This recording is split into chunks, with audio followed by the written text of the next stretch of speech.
ummata keenya ummata Oromoo namuu biyya jirutti haalaa hakeessaa duraan ragaa miidiyaa irratti eegaleetti turre akkasitti abbaan nu eegalchiise saniif nutis wal harkachuu eegas booda dadhabneeti eegana ituubii tana bannee maqaa keenyaan bashbashii jennee bannee saniifuu waan seenaa tahee zikrii sheekni kaayee maqmaaqsa inni kaayee waa hunda asirratti walii isinii gadhiifna bakka jirtanitti namuu haalaa hakeessaa akka gurra gama keenya deebistaniin isiniin jaa ta duraa akkasitti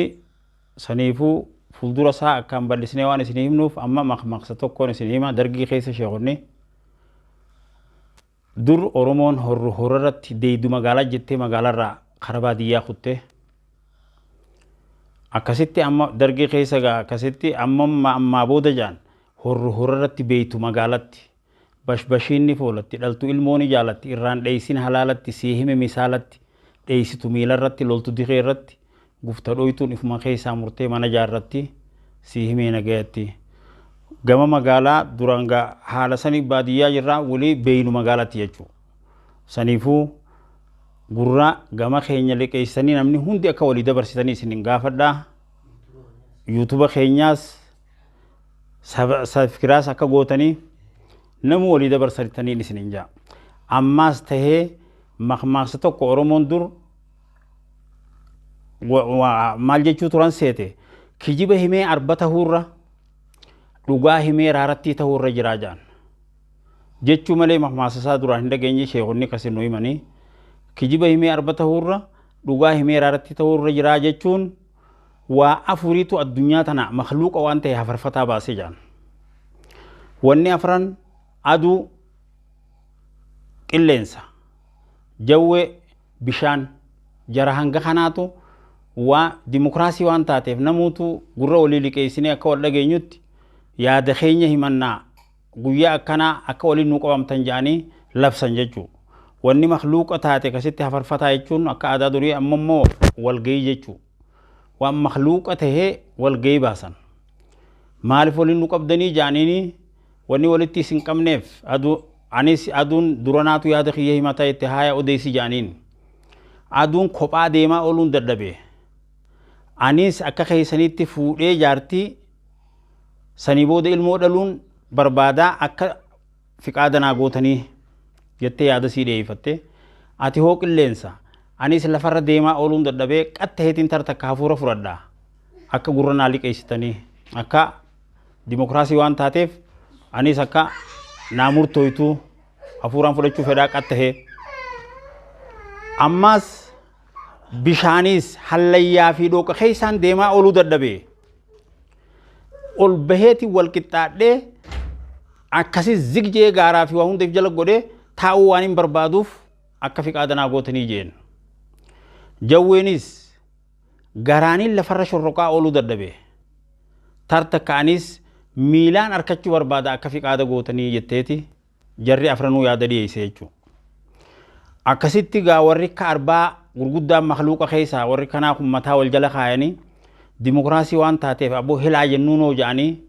gumgummiitti hogguu isaan seenan gumgumanii hogguu isaan yaada kana murteessuu deeman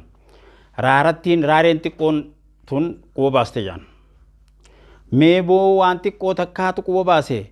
gurra keessa walii galchaadhaa jedhaniiti gaalabsa godhan jechuudha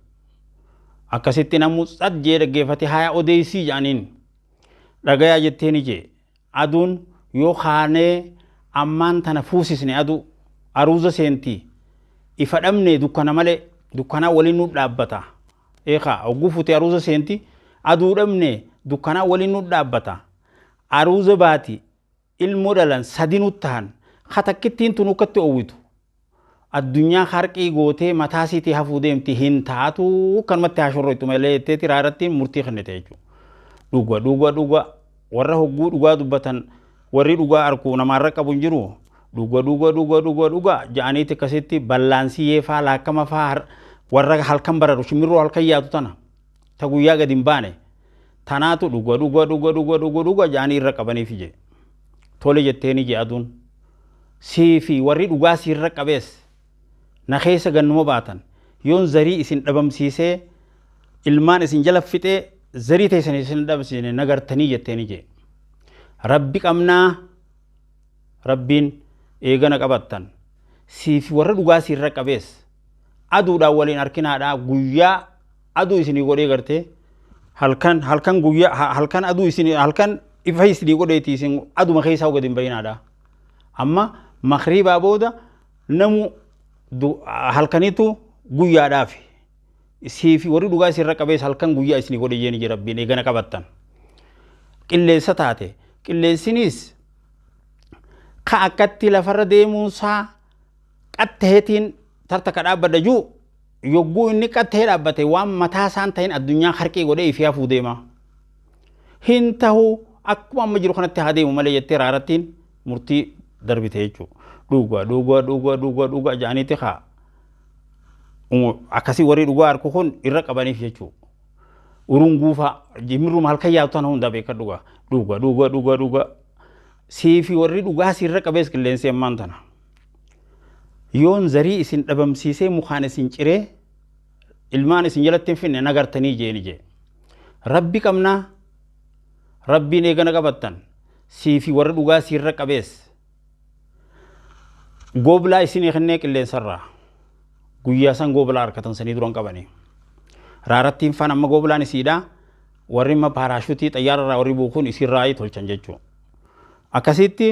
qilleensarraa isii fi warri dhugaa sirra qabees gooblaa isinii kennee jeeni rabbiin qillee amma bishaan taate bishaanis yoo amma gaaraa fi tulluu muka hunda wal qixxaatee ol bahee kataa'u taate eega mataasaa addunyaa harqii godhu deema hin taatu hallayyumaa fi dhooqasaa keessa haa deemu malee dhuga warri dhugaa harku rabbiin haa godhu dhuga jaanii irra qabaniif jee tole jetteeni jee bishaanis na keessa na dhuguunuma dhuftan siifi warri dhugaa sirra qabees yoon ilmaan keessanii fi isinis zarii isin dhabamsiisanii na laaltanii jeeni jee bishaanis rabbi qabnaa rabbiin eegana qabattan siifi warra dhugaa sirra qabees harma keessan kamirgaa madda isinirra kaayee lagumaa hudheeyxanii dhuginaadhaani jee amma bakki isiin galtu ballaansiyyee fi eellan gartee goda bishaan keessaa gayyaa kana galtee girgiddaa qabattee teessi hogguu dheebatte bishaan kanan dhuydu bishaan isii jala yaa'uun dhuydu asumarraa dhuyti rabbiin harma keessan kamirgaarra bishaan isinii kennee bishaanumatti hin hajaminaadha eegana qabattan warra rabbi qabatu rabbiin haa godhu ammaas jawweenis ka garaan lafarra deemuun isiitu akkana bahaa yoo miila idaatte bahaa dhiha kaabaa kibbaa guyyaa tokko waliin geessi eega mataasii nama kan dhabamsiisuuf waan deemtuuf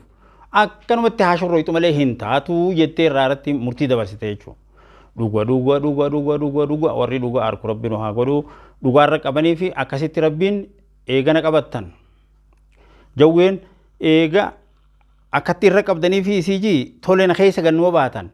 yoon killee teessan bakkayyuu dhugee zarii isin hin dhabamsiisne nagartanii jetteeni jee rabbi qabnaa rabbiin eegana qabattan siifi warra dhugaa sirra qabees wilii akka namaatti ilmoo dhalaadha harma kee kabitaa immoo nukureela summii jawween barbaaddee irra buustee jeessu sii kennee jeeni jee akkasitti ummanni keenya manguddoon teenya dur akka barannettis meeshaa banaa jirtu hunda cucuqaalaa jetti raarattiin dhufteeti mana kanaas seentee deeraa bakkayyuu seentee bakkayyuu fifiiti muchasii kacobaa kana kaguuttatte kana bishaan kana keessa yoo dhabgoote osoo fifiidee jawwee barbaaddi fiideetuma irra buusti bishaan kana keessa yoo inni kun banaa waan taa'u keessa summiin siitun osoo ol dhigaf bana keessa fiiduu buute dhukkuba shimmirroo wanni namatti ta'u kana jechuu kanarraa manguddoon teenya bishaan banaan dhiisinaa halkan jette himee arbaa ta'urra dhugaa himee raaratti ta'urra jira wanni jaaniif tana arraaf harmattiin dhaabaa wuliidhaaf wanni kanarratti akkana hordoftaniin isiniin jaa. Assalaamu alaikum warahmatullahi wabarakatuh.